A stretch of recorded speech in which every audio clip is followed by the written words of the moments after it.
What's up, everybody?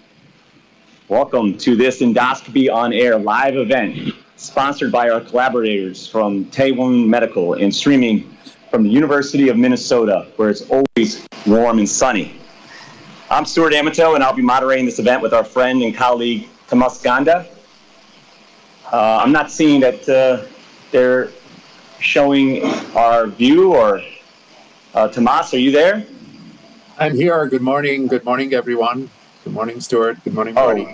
Oh, wonderful. Wonderful. Excellent.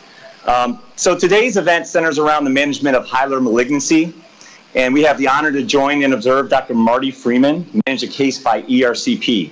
He is a recognized international expert on ERCP, a true master who has published peer-reviewed papers and invited editorials on this topic.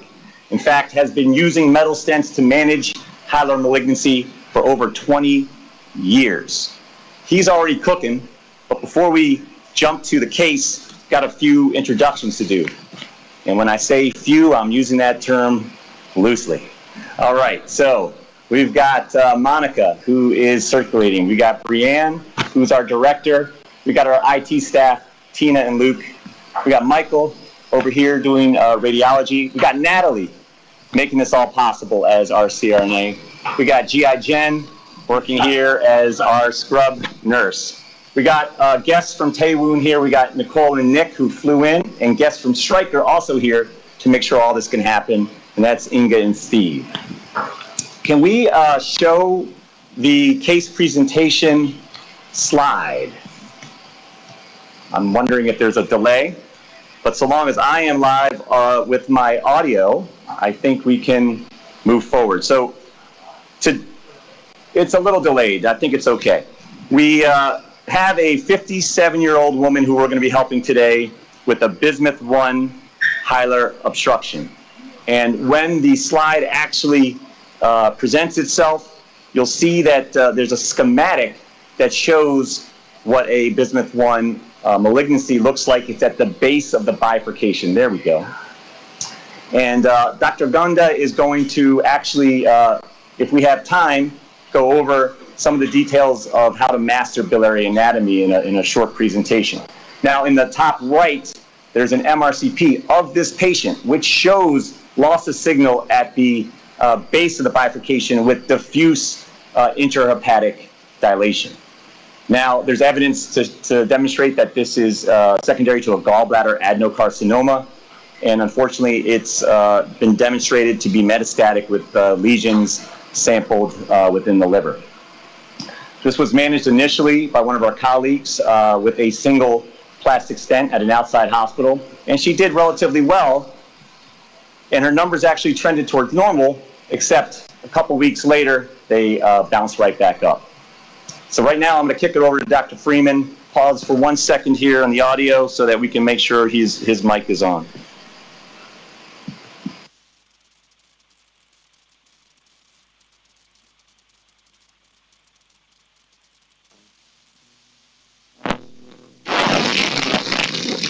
Okay, hello everybody. You may notice that I have the scope in with a snare around the stent, and I'm not using any hands.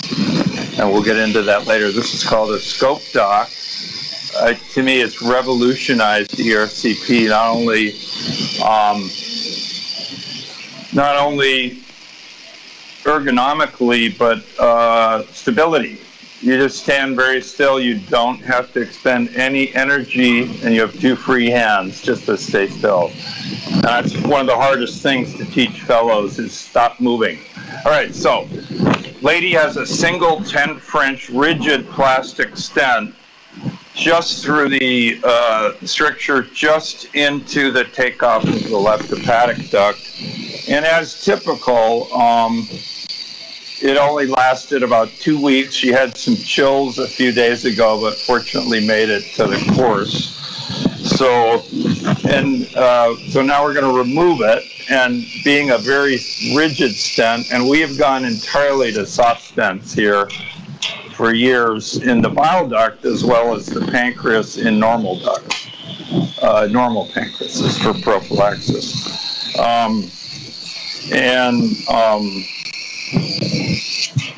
And then what we'll do is a cholangiogram. Now, it was bismuth 1, but just barely. Why are we going to do dual stents? See the pus coming out already? Why dual stents? Because if you do a left or right hepatic duct stent here, it will cage off the other duct.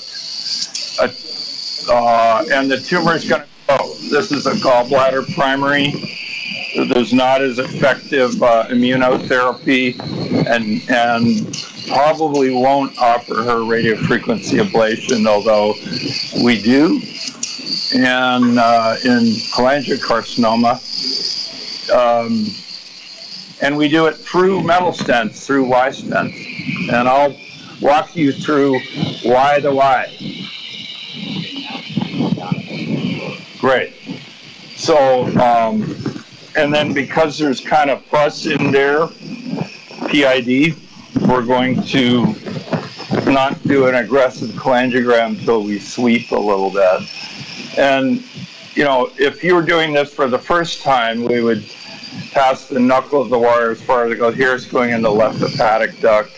And then I think what we'll do is exchange for a balloon and then sweep, and then we'll do a cholangiogram. We do all physician-controlled wire except for minor papillas with a 543 and an 018 wire, and whenever we need GI Gen magic, which he's pretty good at. So, and I just want you all to know, patients, a lovely patient who, her husband, Tim, is watching this show, watching his wife get the stents. We've had a long talk about why metal stents, and Marty, why 5640 in a different one? Yeah, because if you put a single stent in, it will cage off the other lobe, and usually will accumulate sludge, and also the tumor is going to grow. You can see the pancreatic duct down there. We are, even for prior sphincterotomy, if we think we're going to do aggressive periampullary manipulation or have multiple big plastic stents, we'll sometimes put in a soft pancreatic stent fallout, just because you can cause pancreatitis in any ERCP without touching the pancreas, and particularly pressure from multiple stents. There's amazing study now from Netherlands about transpapillary covered metal stents and how much pancreatitis they cause with or without a sphincterotomy. So let's just, I do a back flush here. Go ahead and inject. This is to start peripheral and then watch the junk backwards. Okay. And there we go.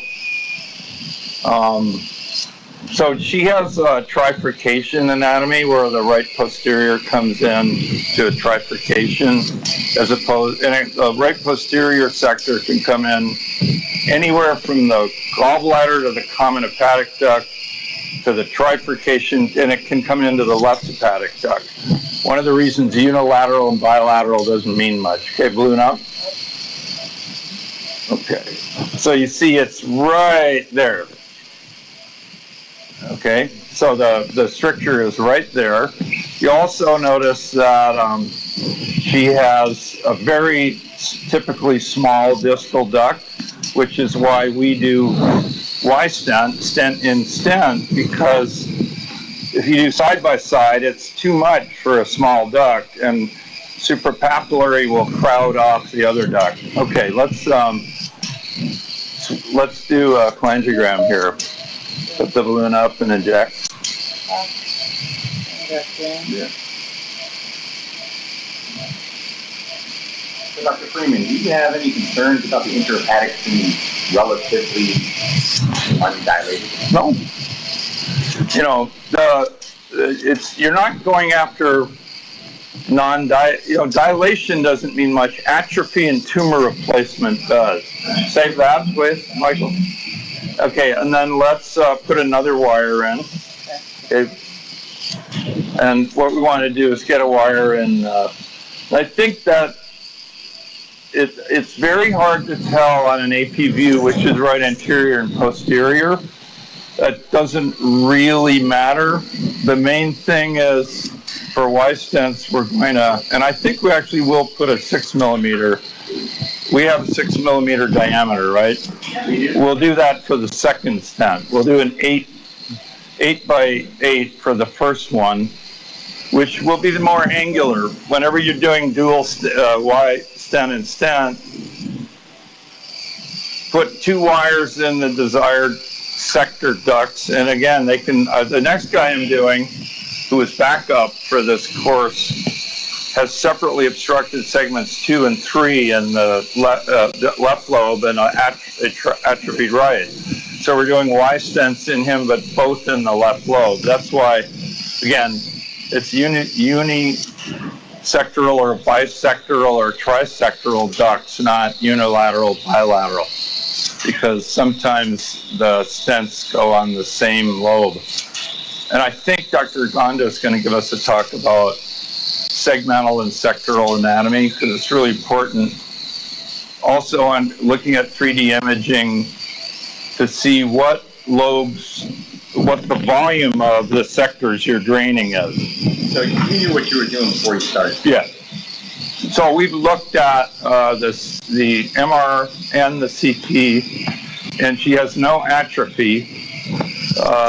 She does have a solid metastasis in the liver, but it's not, that was biopsied. That does show more likely gallbladder origin than cholangio.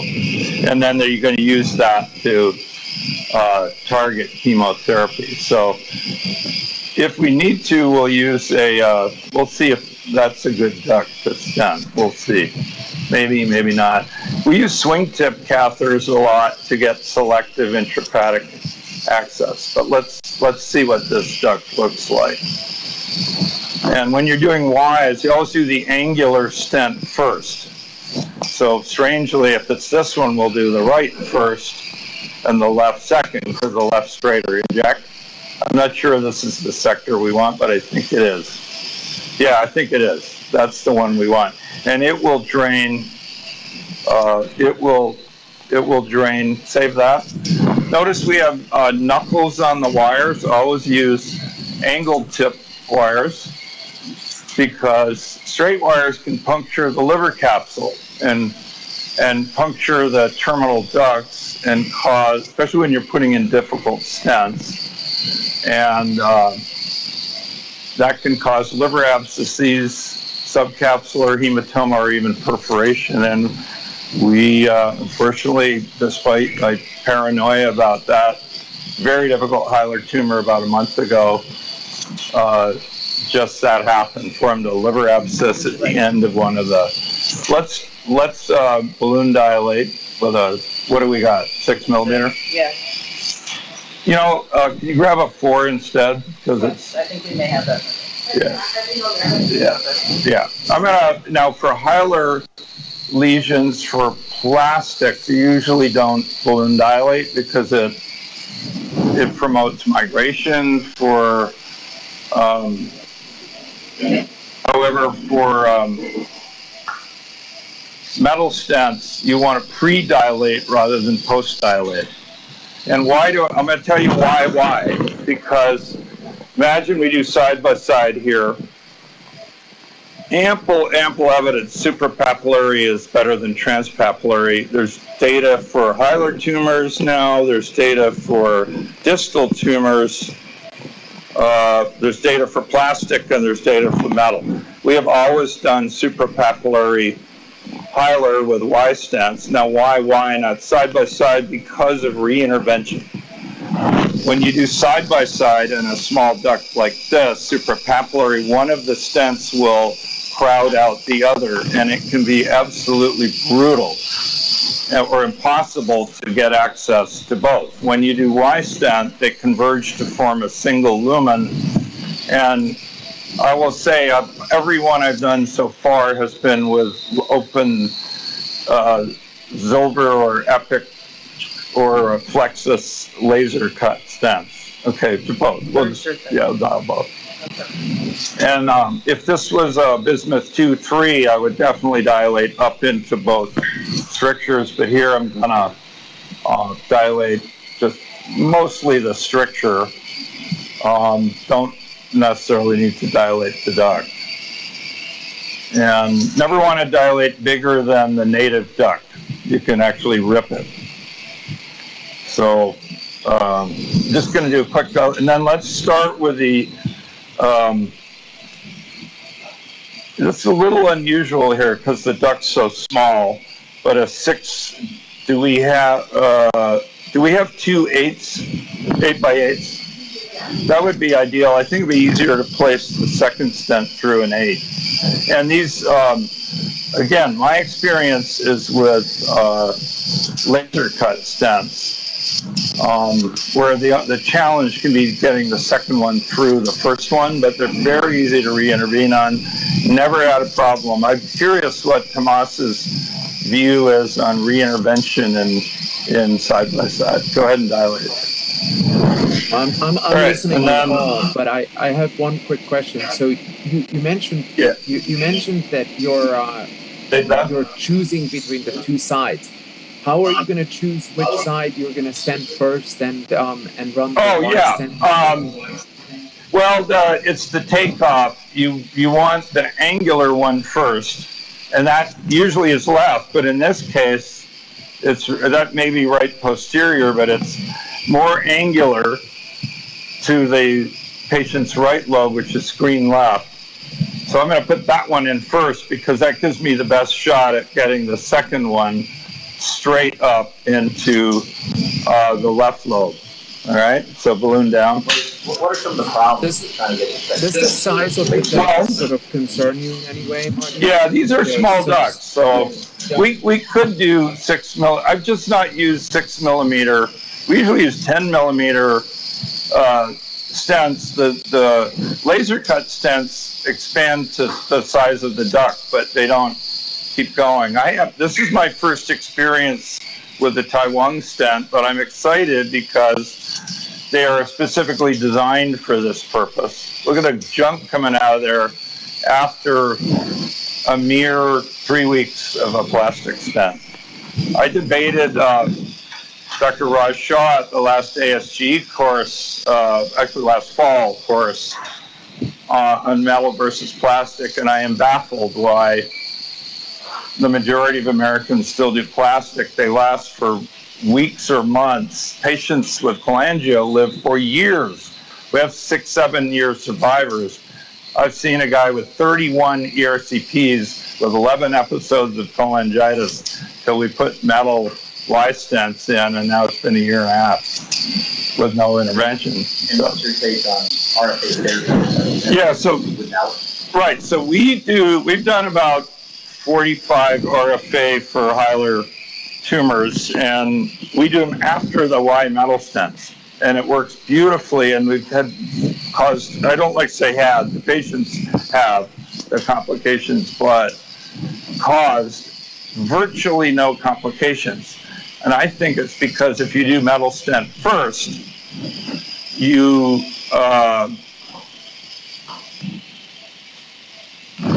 you do metal stent first, okay, I'm going to get this up there. Okay, go ahead and dilate. I'm going to put my other wire. Do you do the radio frequency ablation in those cases at the time after you place the metal stent? No, or at a second put the metal stents in, let them settle, and then we bring them back, do RFA. Oops, gallbladder there. Okay, balloon down. There's always a risk of cholecystitis with these patients. Can I get another 4? I mistakenly did not mention before that Spanish translation is available. So if you prefer Spanish translation, that is available through the streaming app. That's what that is. That's why we just filled the gallbladder. Dang it. Try not to fill the gallbladder. We all know that cholecystitis is cholecystitis is not uncommon complication of biliary stenting, and now we used to try to stent the gallbladder transpapillary. Now, in most cases, we'll do transluminal, usually transduodenal luminiposing stent. Just had a case exactly like that this week that Dr. Earwish did. Had metal stents for pancreatic cancer, developed cholecystitis, transluminal. So we have a nice bailout for it now. But I try not to fill that. What happened was the dilating balloon ruptured, and the contrast in the dilating balloon filled the cystic duct. Marty, we have a question from the audience. Yeah. How do you calculate the stent length? Oh, longer is better. Oh, well, for one thing, now you understand we are intentionally not doing transpapillary, right? We always want these to end above the papilla. So 8 centimeters will do it. And we just want to go from above to below the tumor. But we do not want them coming through the papilla. That it will just shorten the patency. I just lost my wire there, but I'll see if I can get it back. Wasn't paying attention. Too busy talking. All right. Okay, get up there. Get on up. There we go. All right. So for all of these wires, Marty, you use angled wires only? Yes, in hilar tumors, yes. And the reason is, what I was saying, is puncturing liver capsule, which inadvertently, especially when you're doing difficult strictures and shoving, a lot of force, okay, balloon down. Let's get the first stent in, and let's do the right hepatic stent first. Let's just do 8 by 8. So the other one. And then we'll do 8 by 8 in the left duct too. And then, but the thing I'm excited about with the Taiwan is they're designed for Y stents. Look at the junk coming out of there. I already said this a couple of times, but why metal stents, not plastic? It stuns me. The data are overwhelming, but the problem with the metal stents is they're uncovered. You can't revise them. So you really have to have a clear strategy on how to do them, because if you do them, put them in the wrong place, it can be brutal. Especially, I recommend never put spiral standard stents in the hilum, like the most commonly used brands, because they're too dense a mesh. You can't get a second stent through them. These are designed just the Zilver, the Epic by Boston Scientific, and what used to be Flexus are laser cut Z stents, and you can always get through those to add more stents in other segments. This stent from Taiwan is specifically designed to allow stent in stent. It's got wider round. And where we have trouble with the Z stents, the Zilver stents, is because the laser cut Z configuration, the second catheter will often catch. Okay, so now this is our first experience with this actual stent. Saman, I know you have a lot of experience with the Taiwan stent. Can you tell us a couple of the things you really like about it? I think the main thing that I agree with that I have found is the re-intervention, and in fairness, I'm more of a parallel bilateral stent person than a wide stent configuration. But no matter how you put it, I think what is clear is that the sort of woven feature, the softness of the metal wires allows you to gain access into the stent, and most importantly through the stent. So in the cases where re-intervention is necessary, or potentially you need to expand the stent, it has, in my experience, it has been much easier to deal with this than with the laser cut stents. So, Tomas, how do you re-intervene? Do you do suprapapillary or transpapillary? Well, up until now, I have been doing transpapillary. I may be just about changing my. I'll tell you, my reason not to do transpapillary is twofold. I have the way. Okay. Pull me in. Okay, doesn't want to go. I got a 20-foot. Yeah. We did dilate that, but boy, this isn't too flexible here. All right. Let me push layer again. Hang on. Okay. All right, I'm going to try grooming the tip. Exchange. Okay. It's a pretty rigid tip.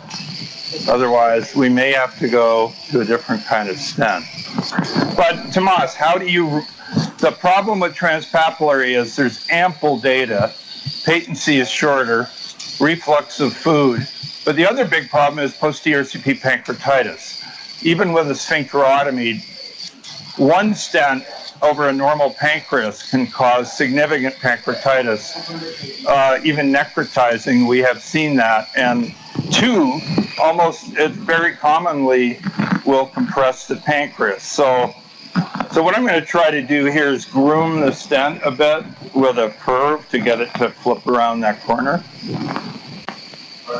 So I think that's a very valid concern. To be fair, I will rarely place bilateral transpapillary stents in an initial ERCP. Most of the time, these are patients who've had a plastic stent in place, and I'm replacing the stents after I've proven that the plastic stents have worked. And we use almost always the 6 millimeter stent, which I think is a little bit less radial force. But one of the okay, pull me in. Let's see if this will go around the corner.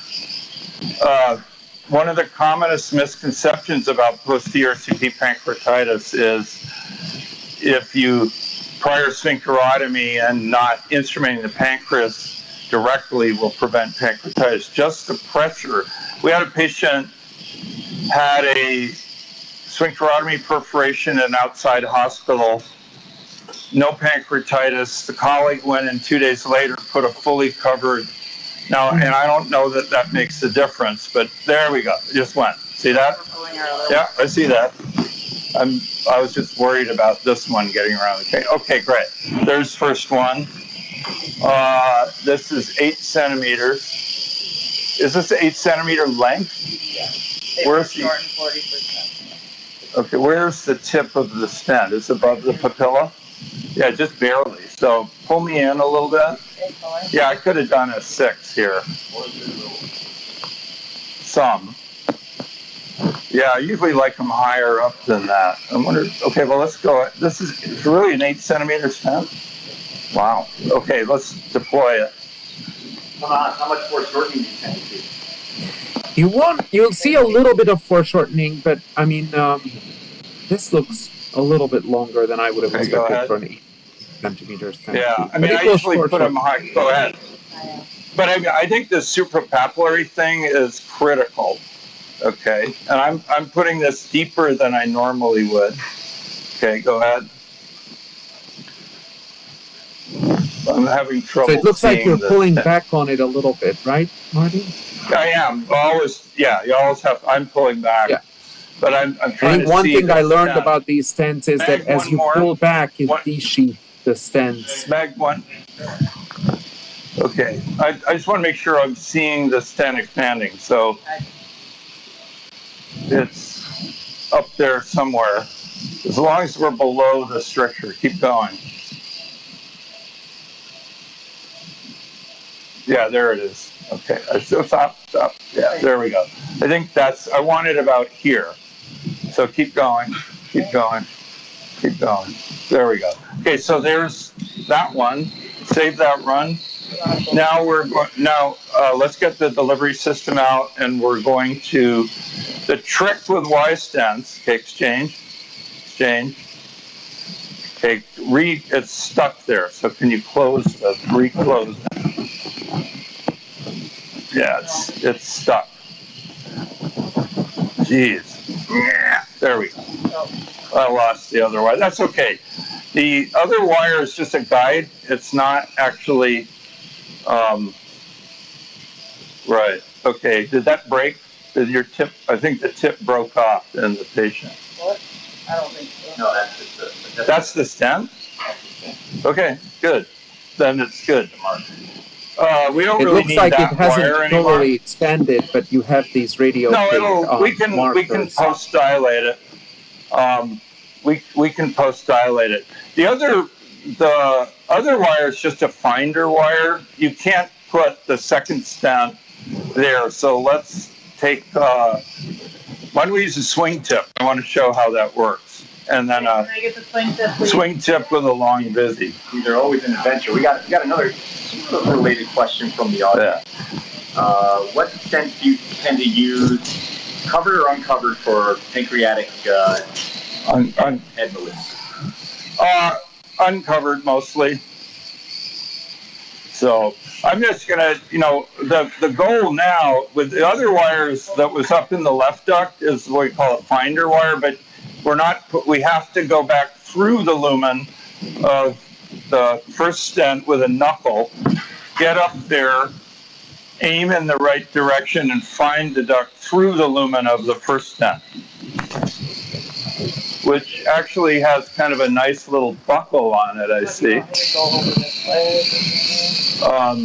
Yeah. Jen's always full of good ideas. See, this wire, by definition, is in the lumen, right? And so what we want to do is find that duct, which it's almost going into now,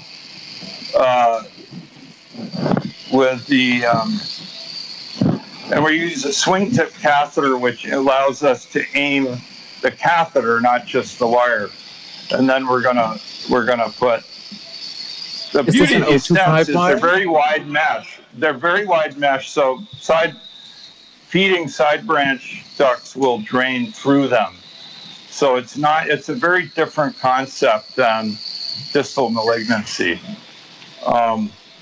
Say again, Tomas, we couldn't hear you. Sorry, I was just going to say, so what is your sort of different type of wires you will use in this situation? An 025 angled wire you're using now? Yeah, it's the 025 angled, but we often use glide wires for difficult, initial access to difficult hilar ducts. Glide wires are just irreplaceable. I think my CO2 went off. Thanks. So now now notice, look at this. There's no stent sticking out. You will not get food catching, refluxing, even with a sphincterotomy. You don't get food reflux through a patent sphincterotomy in a normal duct. Okay, so let's see if GI Gen is now going to get us in by pull the wire back. I'm going to just 1 second. GI Gen is now going to find us that duct. How do you like that? Go, go, go, go. Wow. That's segment 4. That's not what we want. That's segment 4, very important not to stent segment 4 for the left. You want to pull back, see if you can inject contrast now, and let's see if we can find segment 2, 3. Or you can just push there. I think you might have it. Now I want to show you a cool thing. First of all, look, Ma. No hands. I want to show them this device. This is great for hilar tumors. You're going to do the wire, I'm going to do the scissors. Okay. Well, we can do this now. Try get the wire up. Okay, now we're on movie. You can do that. There you go. He's not using his hand. Guess what? No hands. Right hand to actually close. Okay, now that is actually segment 4A, I think. Now notice how it went through. See how easy that was? This is a great stent. That was easy. It's usually not that easy. Inject contrast. Okay. Got to see where we're going here. But I think that's segment 4, and we want segment 2, 3. Okay? I think, or maybe it rotated. I guess that's it. I think you have it. No, I think that's 4. That's 4. We need to find segment 2, 3. So let's bow this. We're going to bow it by, it's like a snare. Okay, go ahead and try there. I think we need more contrast. No, that's segment 4. We want segment 2, where the wire was before. Inject more contrast, and let's see.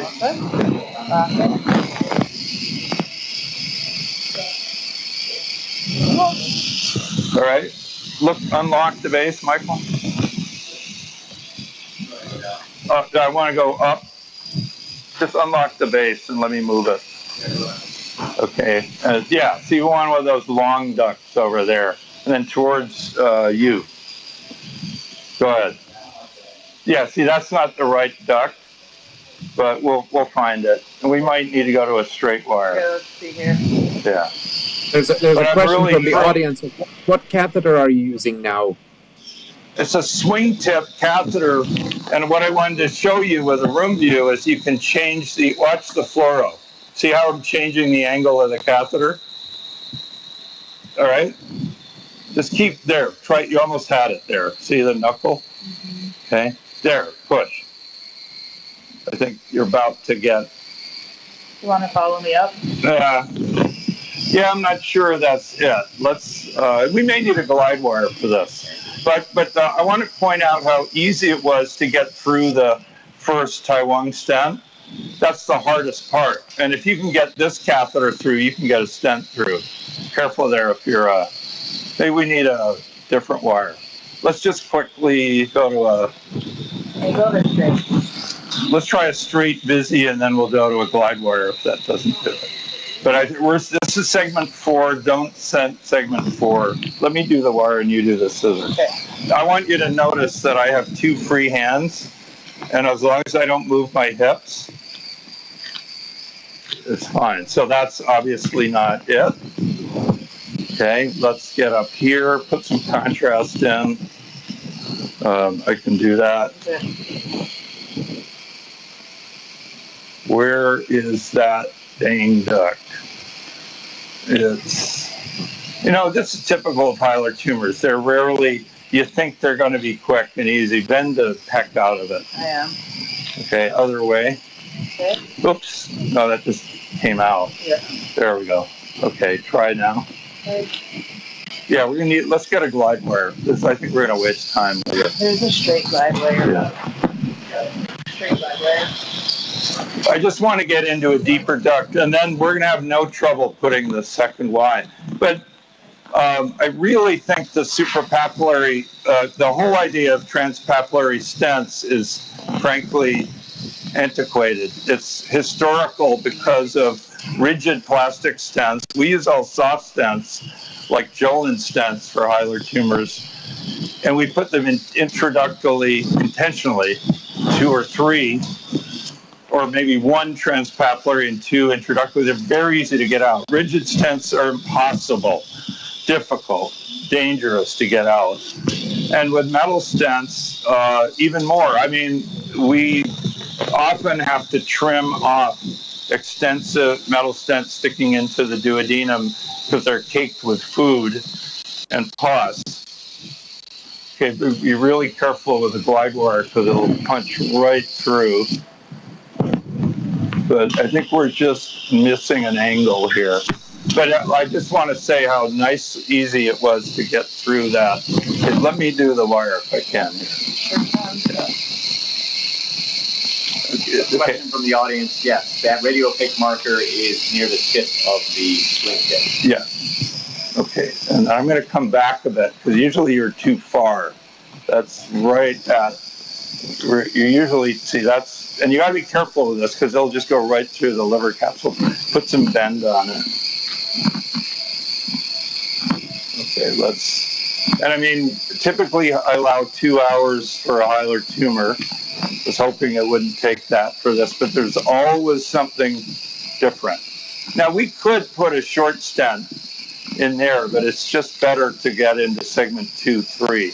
And if you're going to do this, you must learn liver segment, sector anatomy, review the CT and the MRI to see what liver volume. That's why CT can't be replaced with MRI, at least for us, because you want to know what the liver volume is. So I'm going to see if I can put more of a curve on it. Do we have an angled glide? Yeah, get an angled glide. Let's try that. I mean, the hardest part is usually just getting through the first stent.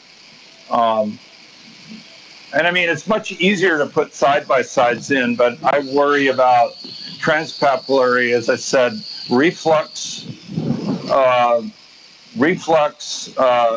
pancreatitis, which is almost, it's independent risk factor, and sometimes severe pancreatitis from transpapillary metal stents of any kind across a normal pancreas.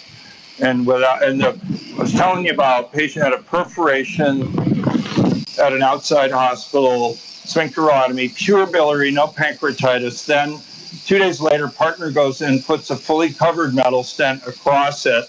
And it was a perforated sphincterotomy.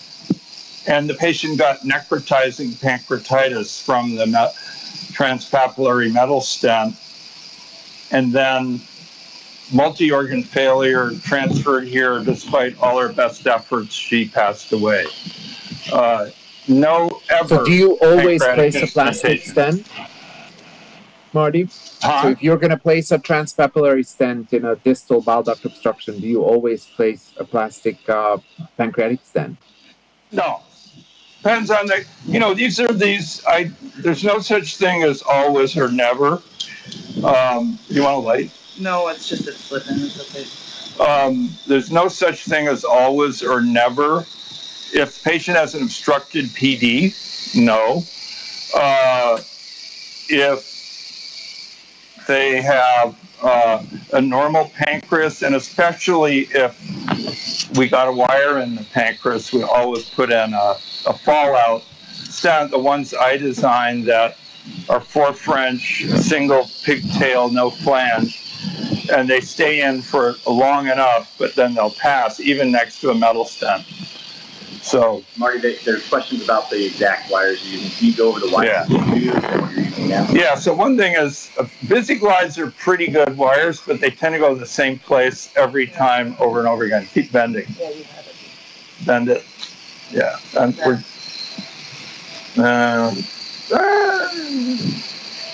you don't think that... You think that's still the right duct? Don't know. Let's follow it up. Let me see if I can get the catheter in there. Inject now. Let's see. Not wire. This wire, just contrast. Again, if you need to take the wire out, can you hit the timer? Just pull the wire back and then inject. I think we're in the right place now. But I switch wires very quickly. VisiGlides go the same place every time, is my experience. So I switch to a glide wire quickly for strictures. Power inject. Okay. Yeah, I think we're in the right place here. Yeah, I think that is good. There. So let's put there. That's duct we want. So let's quickly let's switch wires for. I'm not going to try to put the stent over the glide. Let's get a 8 by 8. Could be an 8 by 6, but I think 8 by 8. Actually, let's do an 8 by 6. Is your goal that the distal end of the stent is 8 by 6, overlapping? and then we'll be done. You don't have an 8 by 6. So what we're doing is switching for a VisiGlide because it's more stable. But for stricture access, I spent about 1 minute with VisiGlides and switched to glide wire or switch wires around. Look at the pus coming out of there now. You don't have an 8 by 6? Okay, let's do an 8 by 8. Okay. All right. Now pull the wire back. Let me wiggle it. It doesn't need to go that deep, but pull back. Yeah. Okay.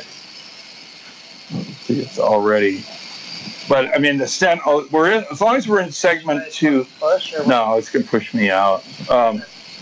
as long as we're not in segment 4. What do you think, Tomas? Are we in the beginning of 2-3 because we filled them, or are we in 4? What do you think? I think that's what it looked like. You had a nice, I mean, you have the duct running out to kind of the I think we're good. left periphery there. I think we'll just leave it there. But we don't want to punch you a hole probably in don't the want to liver. go super deep with this stent. Just kind of. Okay, exchange. We're going to put it in here. Now, with the Zilver stents, I've been pre-dilating them, the tract, but I think it's going to go right through here, and then we'll be done, and we can, switch over to you. Okay, exchange. All right. So let's do the 8x8, is it? 8x8? Okay. The only problem with that, these are so long, I'm hoping it ends up suprapapillary. But again, Tomas, if you, with transpapillary side by side, what lengths are you using for that? What length stent? So I will use, if it's transpapillary hilar bilateral stents, I will use the 10, or I believe there's also a 12 centimeter one. Okay. And then how far out the pressed papilla do you put that? Barely out the papilla. So that I try. And I was going to say that, I do almost try for a pancreatic access. I wouldn't say I try very aggressively, but if there's any... You mean to put a stent? Yeah. To put a stent in those cases. And I would say that well over 50% of the time I do. And I mean, the dual transpapillary, it's definitely a risk for pancreatitis, but easy repeat access. It's more the... and you may, if you tried RFA through those. So our protocol typically, if I do RFA, I will do RFA before I place the metal stent. Haven't done too many RFAs through the metal stent. So that's what we're working actually on. With, I think Rahul, our fellow, he's looked at our cases. We do them after Y stents, and with virtually no complications. Mayo actually gave up RFA in bare ducts because of too many complications, was my understanding. But pull the wire back a bit. We want to make sure not to puncture. Okay, so we'll see how easy that went through. Where are you going to try to land the distal? See how easy that went through? Oh, that was beautiful. And then where are you going to land? It's above the papilla. That's good. These are longer than because of the foreshortening, are a bit longer than I'm used to, but it's fine. And remember, you can overshoot a bit. Go ahead and start to deploy. That went right through. Yeah, easy. We didn't have to dilate. Notice. I'm not used to seeing that. No, yes, this is slick. Okay, we're almost done here. Let's keep going. Yeah, and okay, there, it's starting to open. Nice. Keep going. Yeah. Oh, the bottom end? Yeah, I see it there. We're well below the tumor, okay? Okay, keep going. All right, whoop, done. Okay, we're done, actually. See that? Wow, that's perfect, actually. Yeah, and you see the nice thing about this, when we go back, so there's no food reflux. It's a few centimeters above the papilla. You've got one lumen. And I think you get better drainage that way too. And then a very nice bifurcation. And this is proactive. I mean, we could have maybe gotten away with a single stent for a little while, but the patient had a single plastic stent and it was already occluded because, this is right at the bifurcation. Let's see if we can get a clean saved image there. It's doing, I don't know what it's doing, Michael, but if you can. Do you ever we're done here. I know we got more of the program. So, Michael, thanks. Yeah, Meg 0. The other thing I want to just point out to you guys, always check for free air or some untoward thing. I cannot tell you how many patients we see with unrecognized perforations after ERCP. We are obsessive about checking for that as our fellows, and because if you recognize it right away, be it luminal or ductal or sphincterotomy, you can fix it. But if it's delayed, very bad outcomes. We've had a couple of outside perforations transferred this year that died, despite maximum endoscopic, percutaneous, and critical care support. So if recognize it right away. Stuart just wrote an editorial, but if you're going to do covered metal stent that we reported first time ever for sphincterotomy perfs recognized immediately, put in a PD stent first, if it's a normal pancreas. All right, let's stop. Turn it over. That was wonderful. Right. You have 10 minutes? I think what we're going to do quickly is do the informational video and then come back to Tomas. We may run a few minutes over.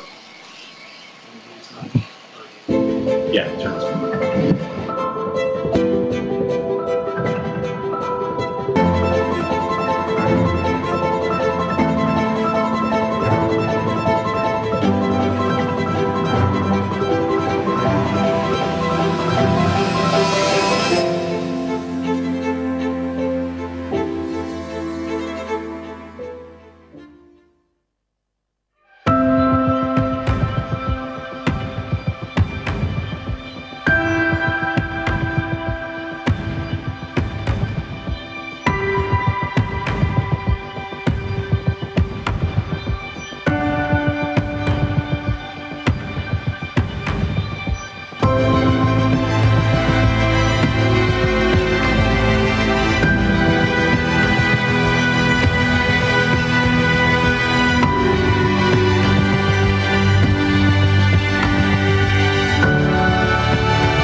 Okay, thank you. Good afternoon, everyone. So my job was to give a kind of brief overview of how to master biliary anatomy, but quite honestly, Dr. Freeman has touched on nearly all of these points, which is sort of credit to how well these cases are managed by their center.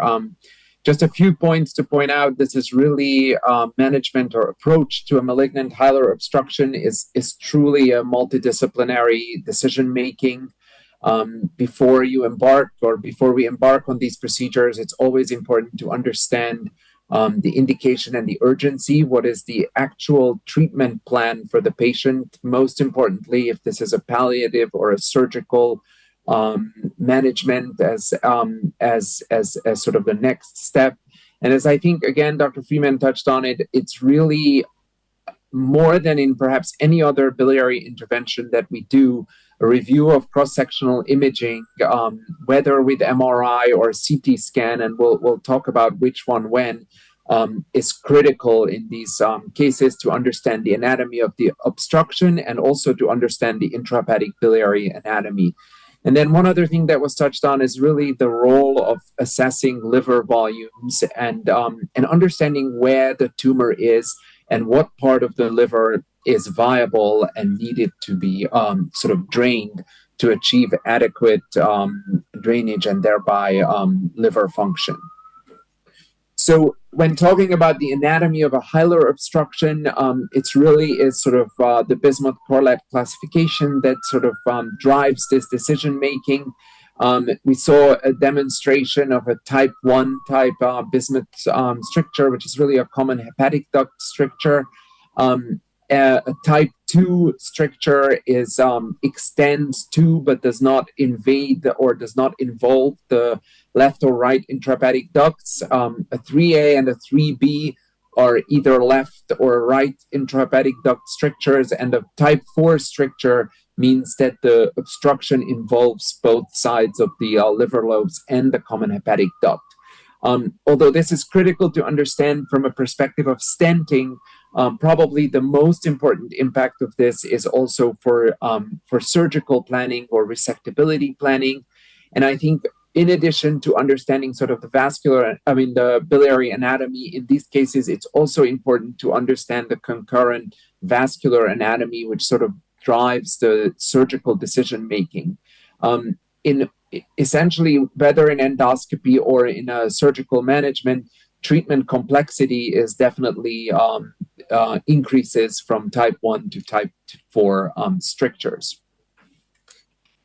This is a slide that certainly is not something that I keep in the back of my mind as something that I memorize, but I think is important to know about and think about. In fact, we saw a very nice example of this, which is that the biliary anatomy has many variants, both on the right and the left side, and you have to be aware of that for sure at the time of the ERCP, but much preferably prior to the ERCP to understand how to plan intrahepatic stenting.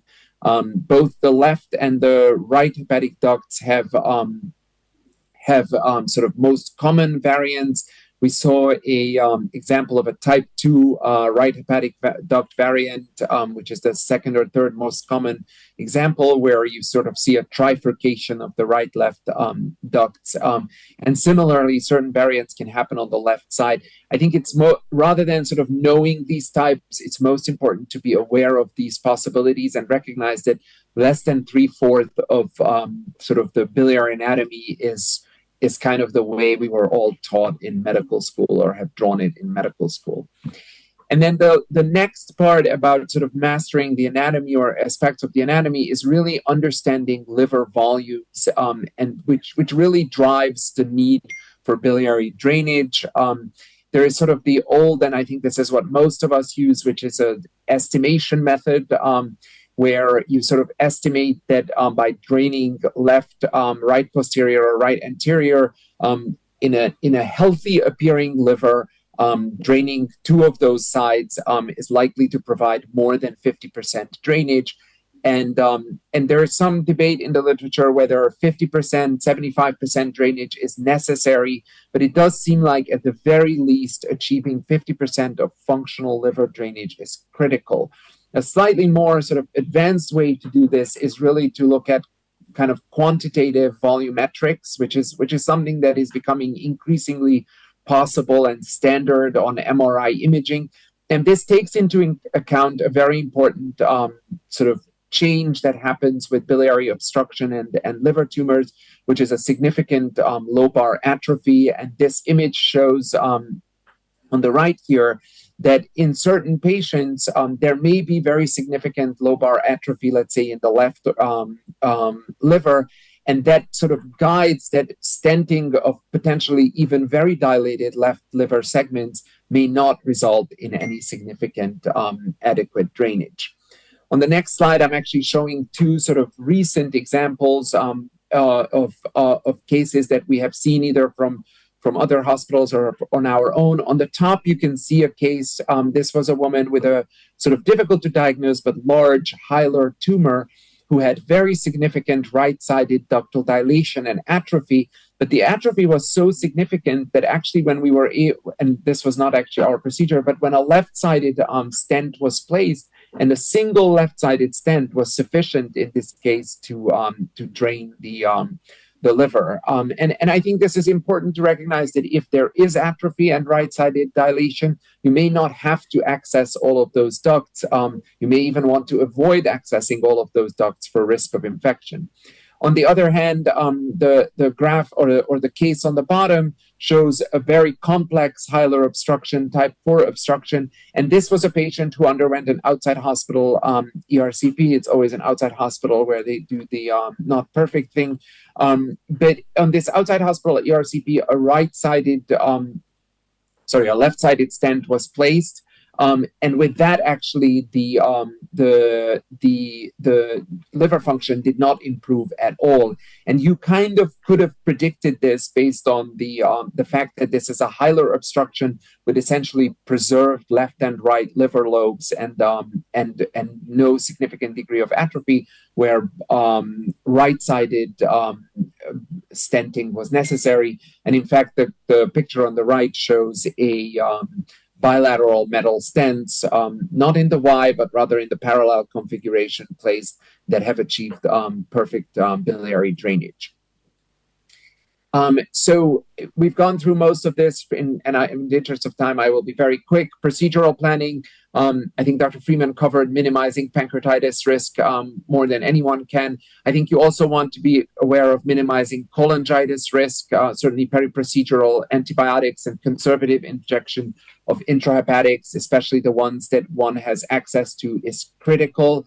And then planning intrahepatic targets and where to stent is something where the liver anatomy, liver volume assessment, and intrahepatic ductal anatomy is critical.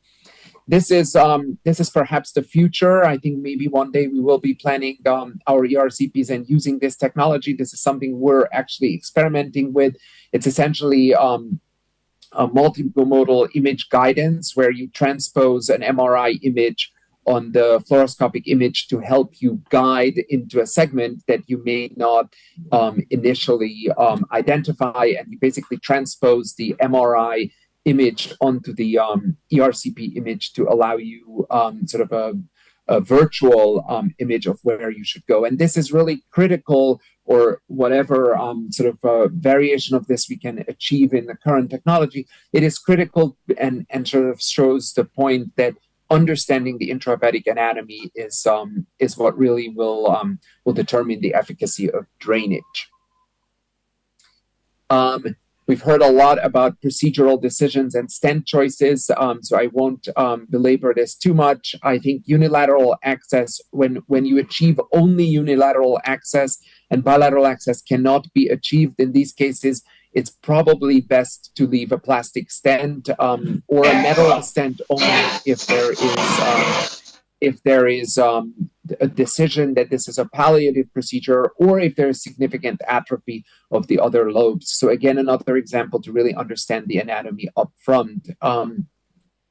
In terms of bilateral access, I think in these complex cases, I personally think that a first-time ERCP, it's never wrong to see how a patient does with plastic stents. And obviously in preoperative ERCP in patients who are considered for liver resections, it probably is always the case to leave a plastic stent. In a palliative setting where the stenting goal is to minimize reinterventions the balance, and most of the randomized studies that have looked at that, not too many of them, but a few, have generally favored a metal stent strategy for longer patency and fewer interventions.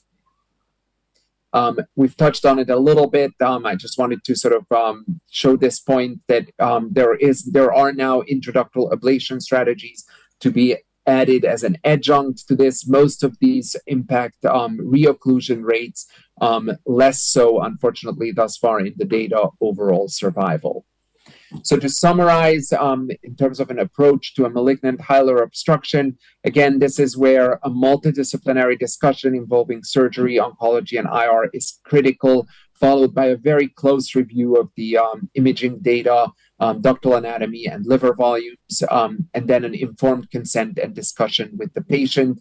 In unresectable or metastatic disease, the goal is to try to place metal stents, bilateral metal stents, and potentially consider radiofrequency ablation. In potentially resectable disease, it's essentially almost always plastic stent placements. And here, the most important goal is really to understand the target duct or the target liver lobe that needs to be drained. Thank you very much for your attention.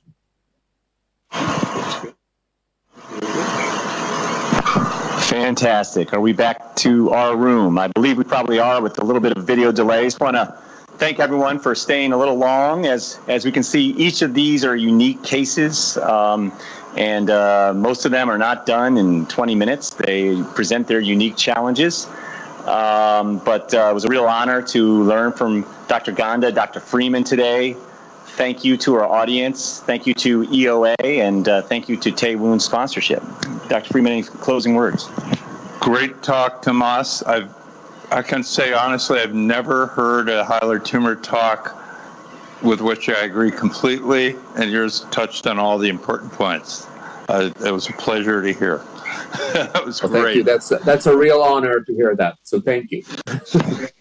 It's so fun seeing you still on our screen talking and then saying something different because of the delay. But hopefully this is transmitting with enough sense that everyone understands. But thank you. We're closing out from here.